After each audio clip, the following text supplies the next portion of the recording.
Paalala, ang mga tatalakayin natin para sa pag-aaral na ito ay naglalayon lamang bigyan kaalaman ng mga nakikinig.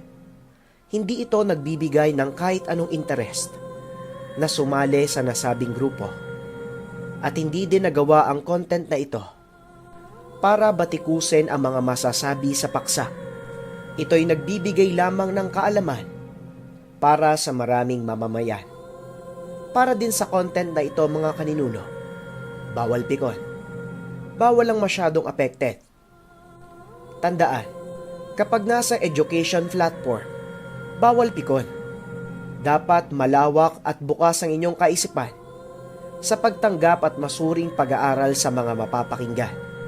Iniinganyo ko din kayo na tapusin ang video at pakinggan kung paano ko lalagumin ang mga nasabing impormasyon. At dahil magbabanggit tayo ng mga tao dito mga kaninuno, kalmahan ang pakiramdam bago magkomento. Talasan pag magsuri. Yun lamang. Isang matalino at payapang pakikinig. Simulan na natin ang serye ng kaalaman. Ang kwentong ito ay batay sa aking masuring pag-aaral at pagbabasa. Naway maging bukas ang inyong isipan tungo sa bagong kaalaman. Simulan na natin ang kwento.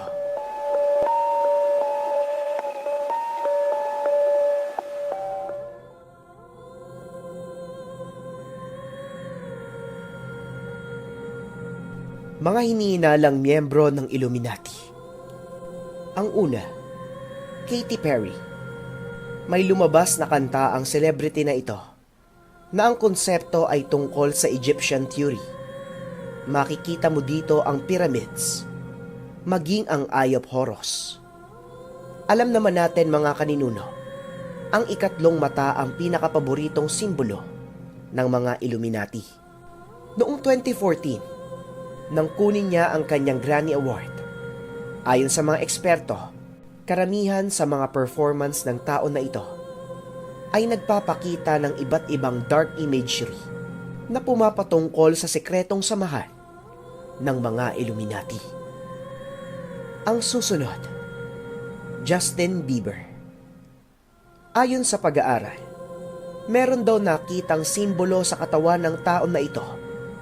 Tattoo daw, na merong isang mata at batay sa kanyang interview, gustong-gusto daw niya ang imahe na ito. Ito daw ang nagbibigay sa kanya ng napakaraming swerte. Meron din akong nabasa mga kaninuno. Matagal na daw patay ang totoong Justin Bieber. Namatay daw ito sa isang car crash. At ang Justin Bieber na nakikita natin ngayon ay ibang tao na. Ang kasunod, Miley Cyrus. Malamang hindi na kayo nagulat mga kaninuno patungkol sa tao na ito.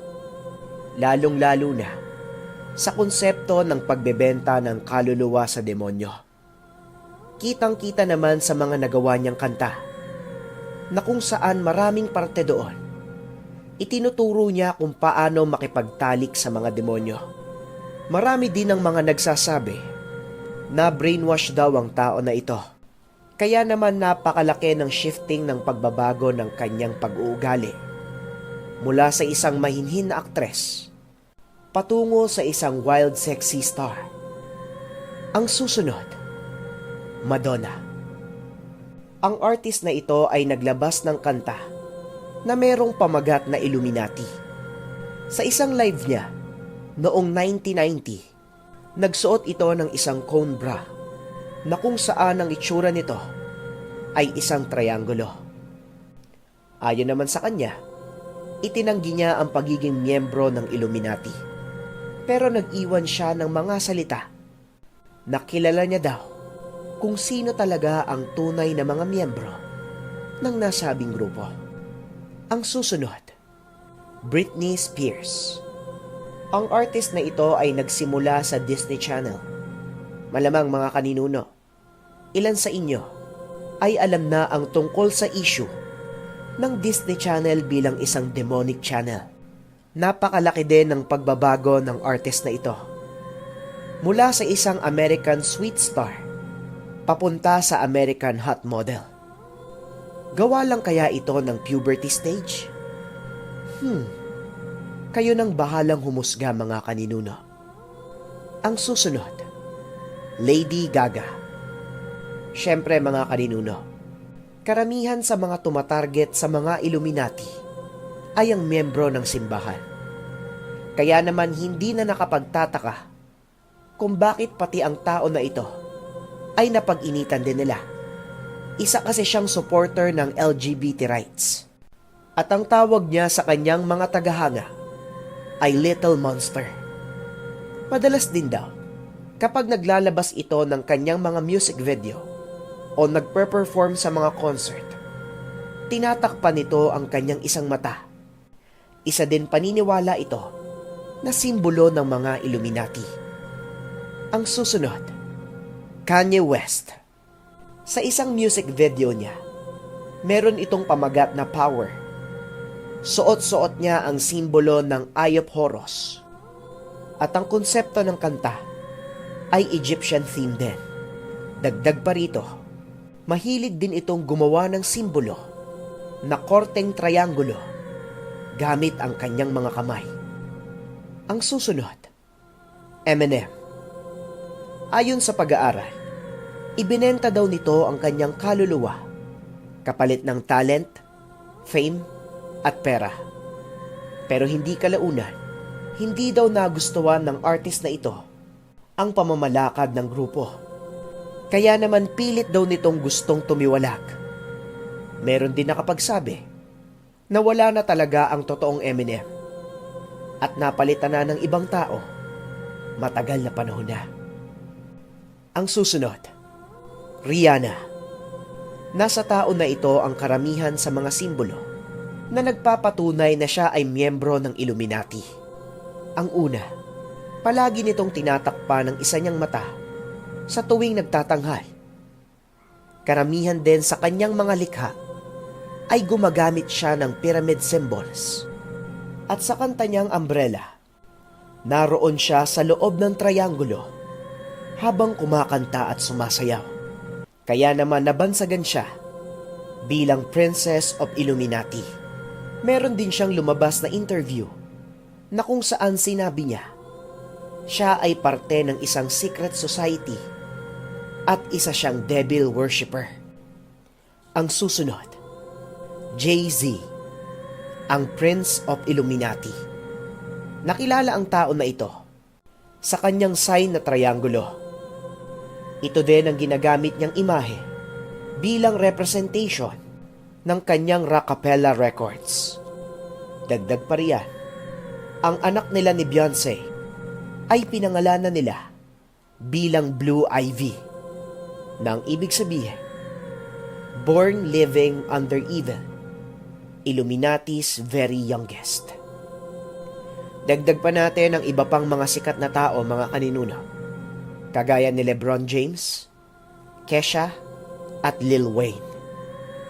Sa mga local artist naman mga kaninuno, iilan lang ang lumabas sa ating research na pinaniniwala ang miyembro nito.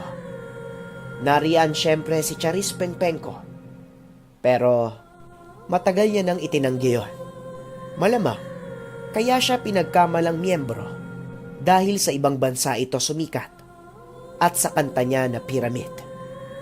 Nariyan din ang artista na si Ryan Bang, Angeline Quinto, Chris Aquino, at syempre, hindi mawawala sa mga nakita natin, si Vice Ganda.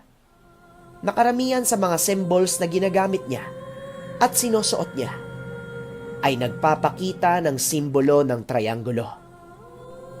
Kung babalikan naman natin ang kasaysayan, dalawa sa ating pambansang bayani ang pinaniniwalaang miyembro nito. Ang una, si Emilio Aguinaldo. Makikita mo daw hanggang sa ngayon sa kanilang mansyon ang maraming ebidensya na naging kasapi daw siya ng nasabing grupo. At syempre, hindi din mawawala mga kaninuno si Dr. Jose Rizal. Syempre ba naman, ikaw ba naman ang magsulat ng libro ng Noli Me Tangere at El Filibusterismo kung saan doon mo inilahad ang pagyuyurak, pagsasamantala, at pagbunyag ng lahat ng lihim na ginawa sa atin ng simbahan, politika, at media. Imposible talaga na hindi ka pagbintangan na miyembro ng Illuminati. Kagaya nga ng sinabi ko mga kaninuno, doon sa part 2 ng content natin about Illuminati. Napaliwanag ko na ito doon na lahat ng mga kumakalaban sa mga nasabing institusyon ay kalimitang nasasabihan ng kung ano-anong issue upang hindi na sila makakuha ng maraming tagahanga, lalong-lalo na tagapasunod. Para sa mga hindi pa nakakapanood, check nyo muna mga kaninuno yung part 1 and part 2 ng content natin para maintindihan nyo.